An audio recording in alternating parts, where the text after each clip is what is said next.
ချင်းချန်ရှမ်းကဝမ်းသာအားရနဲ့လက်သီးကိုကြစ်ကြစ်ပါအောင်စုပ်ပြီးကျုပ်ချင်းချန်ရှမ်းရဲ့ဘဝမှာမှားယွင်းတဲ့ရွေးချယ်မှုမျိုးတစ်ခါမှမလုပ်ခဲ့ဘူးလို့ပြောတာပဲချန်ကျန်းတောင်းတဲ့လူကျန်းတို့ဟာအတော်ကြာစကားပြောဖြစ်ခဲ့ကြတယ်။အခြေအနေတွေရင်းနှီးသွားပြီးနောက်သူတို့လိုရင်းကိုစတင်ဆွေးနွေးကြတယ်။လူတိုင်းဟာခမ်းမဆောင်ကြီးတွေကိုရွှေ့လိုက်ကြတယ်။ချန်ကျန်းတောက်ကအပေါ်ဆုံးမှာတယောက်တည်းထိုင်နေပြီးကျန်လူတွေကတော့အသက်ရှူတဲ့ပင်မထွက်ရဲပဲဘေးတစ်ဖက်တစ်ချက်မှာရက်နေကြတယ်ရှောင်းတော့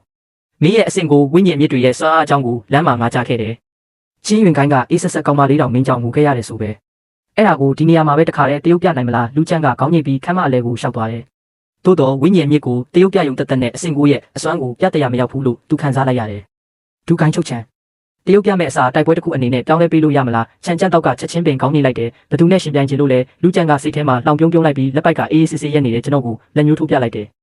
လင်းချန်မင်းငါနဲ့ထပ်ပြန်ရဲသေးလားချန်ကျန်းတောက်ကလူကျန်းရဲ့လက်ညှိုးညွှန်ရကိုကြည့်လိုက်တဲ့အခါကျွန်တော်ကစာရေးချင်းနဲ့တာတုတ်ပြန်နိုင်တာကိုတွေ့သွားပြီးအံ့ဩသွားတယ်စွန့်နာမကြတယောက်လားဒူကိုင်းချုပ်ခမရမသိသေးလို့ပါကျွန်တော်ရဲ့ချစ်သူကိုသူကအရင်ကလက်ထက်စာချုပ်တစ်ခုနဲ့အဓမ္မသိမ့်ပိုက်သွားခဲ့တာပါသူမကိုပြန်ရဖို့ကျွန်တော်သူနဲ့ရှင်ပြန်ခဲ့ပါတယ်ဒါပေမဲ့သူကနီးလက်ညစ်တွေတုံးပြီးကျွန်တော်ကိုအနိုင်ယူခဲ့တာပါကျွန်တော်မကျေနပ်ဘူးဒါကြောင့်ဒူကိုင်းချုပ်ကိုတက်တည်ဖြစ်ထားပြီးကျွန်တော်ချစ်သူကိုကျွန်တော်ဘလို့တရားမျှတစွာပြန်လည်ရယူမလဲဆိုတာကြည့်ရှုပေးစေချင်ပါတယ်ချန်ကျန်းတောက်ကမျက်မှောင်နှဲငယ်ကျုပ်လိုက်တယ်အဆင့်ကိုဝိညာဉ်အမြင့်ရှိသူကစွန့်နာမကြတယောက်ကိုရှုံးတယ်ဟုတ်လာ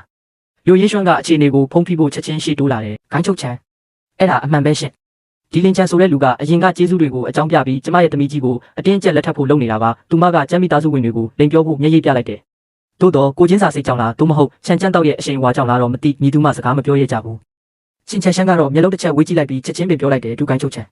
်ဒါဟာတကယ်ဖြစ်ခဲ့တာပါလို့ကျွန်တော်ချင်းမိသားစုရဲ့ဂုဏ်သိက္ခာနဲ့အာမခံပါတယ်နှစ်ယောက်စလုံးကအာမခံနေကြတဲ့ဖြင့်ချန်ကျန်းတောက်ရဲ့မျက်နှာကအနှဲငယ်အေးဆက်သွားတယ်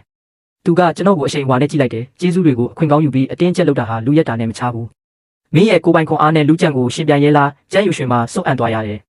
ကျေးဇူးကံပြီးလက်ထက်စာချုပ်ကိုပြောင်းလဲခဲ့သူမှာကျမ်းမိသားစုဖြစ်နေပါလေအဘဲကြောင့်ကျွန်တော်ကကျေးဇူးကိုအခွင့်ကောင်းယူသူဖြစ်သွားရတယ်လေ